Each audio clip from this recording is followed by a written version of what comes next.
Auckland is built on 50 volcanoes. A new one could erupt at any time. If an eruption threatens, would you know what to do?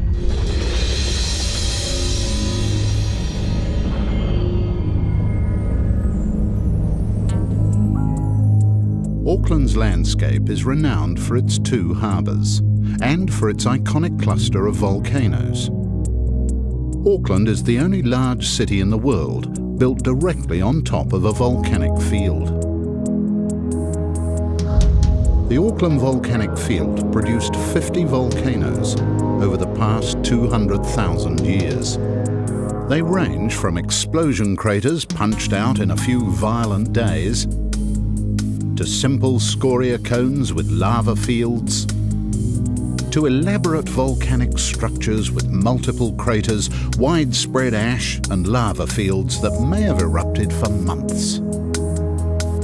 The largest volcano is the youngest. Rangitoto Island is as big as the rest of Auckland's volcanoes combined. It erupted only 600 years ago, leaving little doubt that there's still life in the Auckland volcanic field.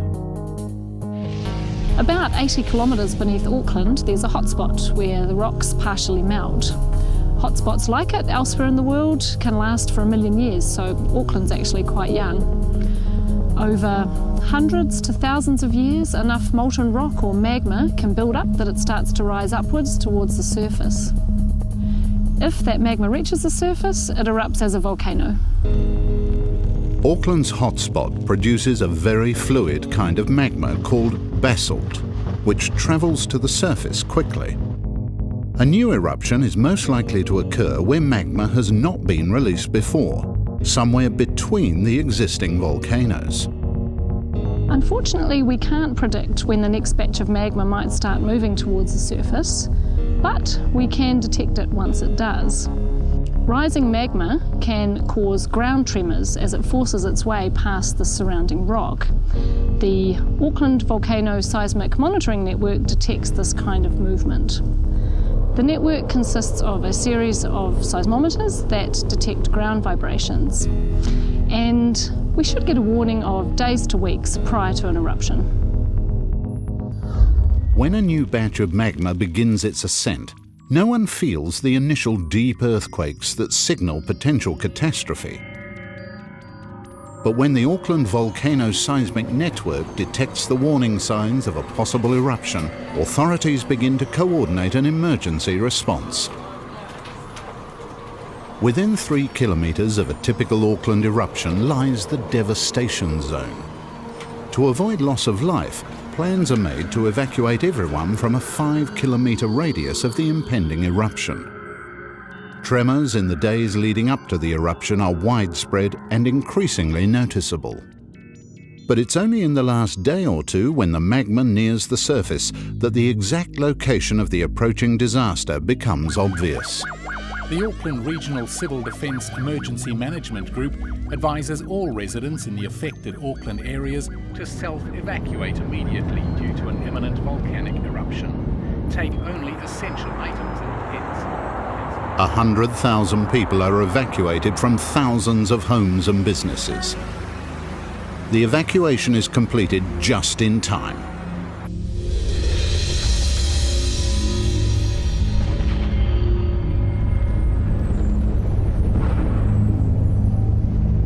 The early stages of the eruption are the most explosive. The largest blasts shoot rocks kilometres into the air. Shock waves punch the atmosphere and cause waves that engulf the coast. Most devastating of all are violent base surges as superheated gas and ash roar out at over 100 kilometres an hour.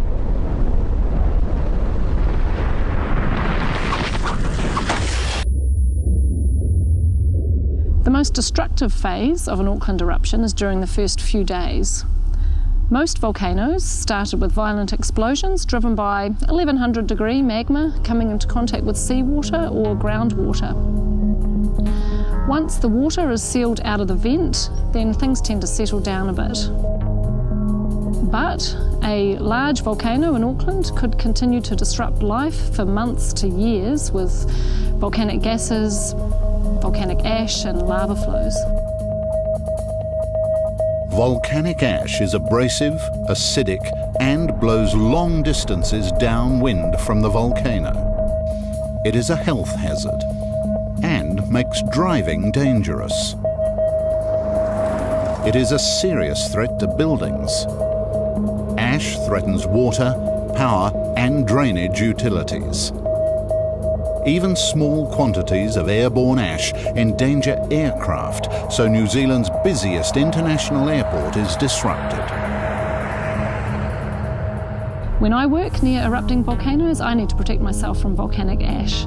It gets into your eyes and it's just horrible to inhale, particularly if you're an asthmatic like I am.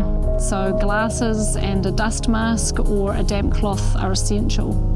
Basically, it's safest to just avoid volcanic ash by staying indoors.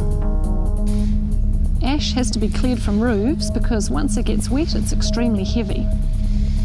Water supplies, vehicles, machinery, pets, as well as livestock, all need to be protected from volcanic ash as well.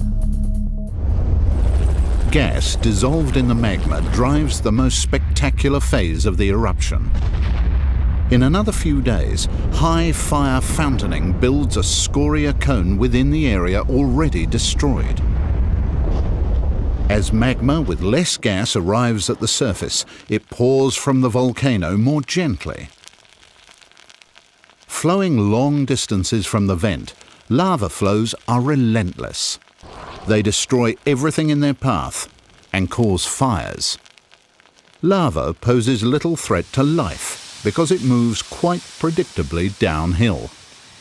But it could create new land and block vital shipping.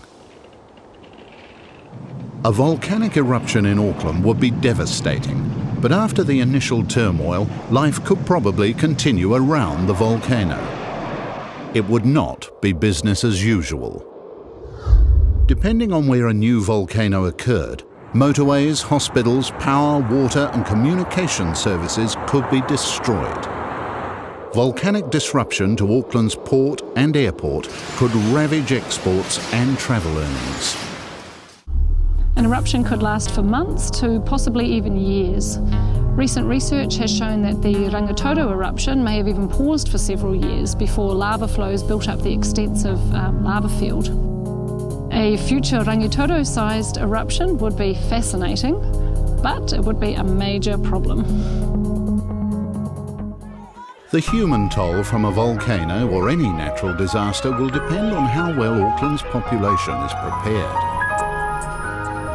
To be ready when disaster strikes, you need to act now. Make an emergency plan to keep you, your family and pets safe in a disaster situation.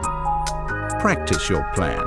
Decide how you'll meet up if family members are at work or school. Telephones and internet may not work during a natural disaster. So, how will you stay in touch? Make a getaway kit containing these emergency survival items. You must be self-sufficient for at least 3 days. Drinking water is essential. You'll need at least 3 litres per person per day. Always keep a portable, battery-operated radio and spare batteries. Radio broadcasts will be the most reliable way to get up-to-date emergency information and instructions. Businesses need to be prepared too. Every company should have a business continuity plan that deals with the disruption, lack of essential services and possible loss of premises that a volcano or other emergency could cause. During a natural disaster, follow evacuation instructions issued by the authorities. Stay away from the hazardous zone and don't move if you don't have to. In the event of a volcano, stay inside with all windows and doors sealed to keep volcanic ash from entering. We don't know when the next volcano will erupt in Auckland, but from the volatile history of the Auckland volcanic field, we can be sure there will be another one. Will you be ready?